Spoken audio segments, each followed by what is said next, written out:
जाणवत आहे का? म्हणजे ते बाळ किक वगैरे मारतं ना,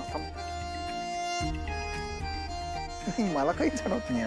सिद्धिराज, आता असं काही नाही जाणवणार, अजून त्याला खूप वेळ आहे.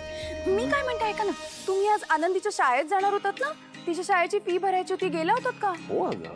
आणि पुस्तकं आणायची होती, युनिफॉर्म आणायचा होता, आणलत का सगळं? हो ना अगं, तिची शाळा चालू व्हायला अजून खूप वेळ आहे. आतापासून काय करायचंय? हो तसं नसतं, आधीच आणून ठेवावं लागतं सगळं, म्हणजे मुलांच्या डोळ्याखालनं जातं ना सगळं एकदा. आणि तसंही तिला आता सुट्टीतला बराचसा होमवर्क आहे, तो पण पूर्ण करायचा आहे. ऐक ना भावना, मी सगळं करतोय, तू नको टेन्शन घेऊस. मला कळतंय तुला आनंदीची काळजी वाटते आता, पण तुला माहितीये ना, त्या दिवशी तू मंदिरात पडलीस तेव्हा तू पोटावर पडली नाहीस म्हणून आपलं बाळ वाचलं. ऐक, आनंदीची काळजी तुला वाटते, पण आनंदीला सांभाळायला मी आहे ना.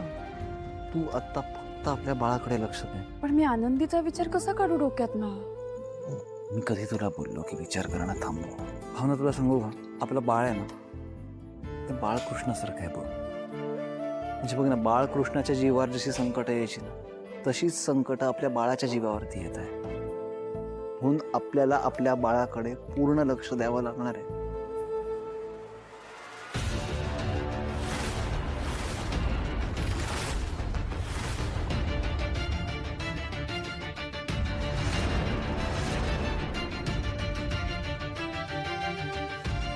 सिद्धिराज, तुम्हाला कसं कळलं ती फांदी पडतीये?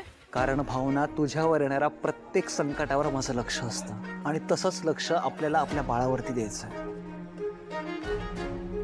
तुम्ही आता बाळकृष्णाबद्दल बोललात, आणि आनंदीने बघा कसलं चित्र काढलंय. नको?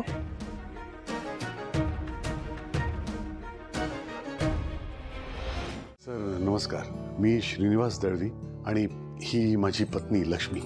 नमस्कार. नमस्कार.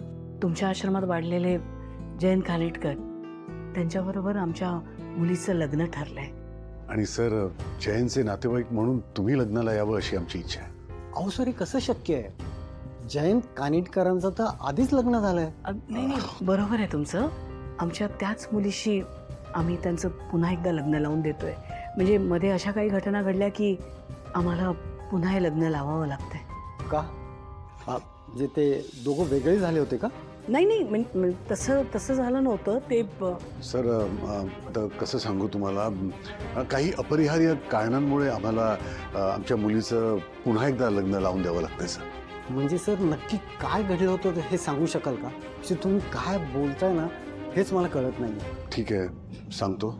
सर, झालं असं आहे की आमच्या मुलीचा स्मृतिभ्रंश झालेला आहे. म्हणजे गेल्या 1 वर्षात काय काय घडलं ते तिला अजिबातच आठवत नाही आहे. म्हणजे तिचं लग्न, जयंत याबद्दल काहीच आठवत नाही आहे तिला. म्हणून आम्ही हे सगळं करतो आहे. त्यामुळे त्यांचा संसार पुन्हा एकदा सुखानं सुरू व्हावा म्हणून आम्ही आमच्या मुलीचं लग्न पुन्हा एकदा लावून द्यायचं ठरवलं.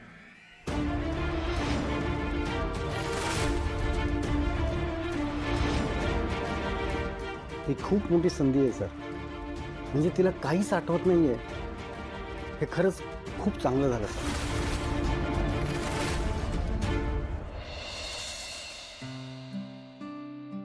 चला.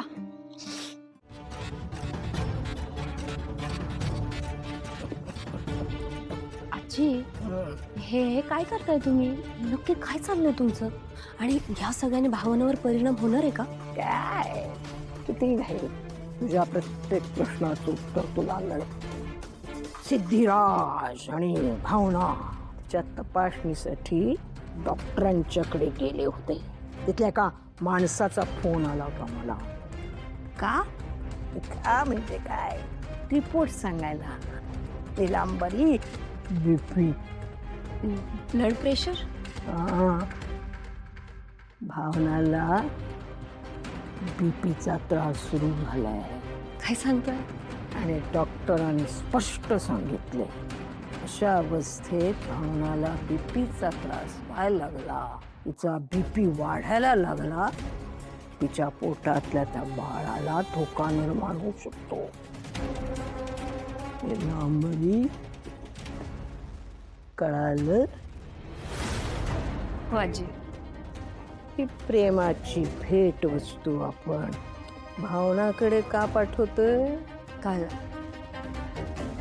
काय ना, भावनाच्या पोटातलं मूल मारण्यासाठी फक्त 13च दिवस आपल्या हातात आहे. मग आपल्या हातात असलेला प्रत्येक दिवस आपल्याला सत्कारणी लावायलाच हवा. आणि म्हणून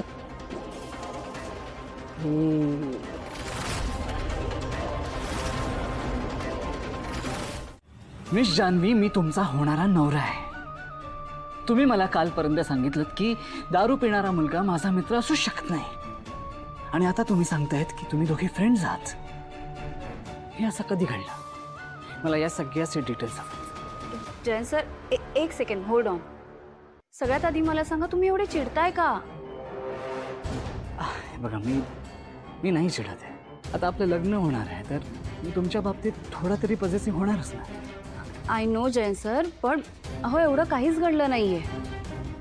आणि तुम्हाला एक सांगू का, खरं तर विश्वा खूप मोठ्या प्रॉब्लेममध्ये अडकला होता, म्हणून तो दारू प्यायला. पण आता त्याने मला असं प्रॉमिस केलंय की तो यापुढे असं कधीच करणार नाही. त्याने प्रॉमिस केलं आणि तुम्ही ते ऐकलंत. मला सांगा, तुम्ही बोलूच कशा शकता अशा माणसाशी? जयंत सर, हो असं नसतं ना. म्हणजे आपण जसे आपल्या मित्राच्या चांगल्या फेजमध्ये त्याच्यासोबत असतो, तशीच आपण त्याला त्याच्या बॅड फेजमध्येही साथ द्यायला हवी. यालाच तर फ्रेंडशिप म्हणतात.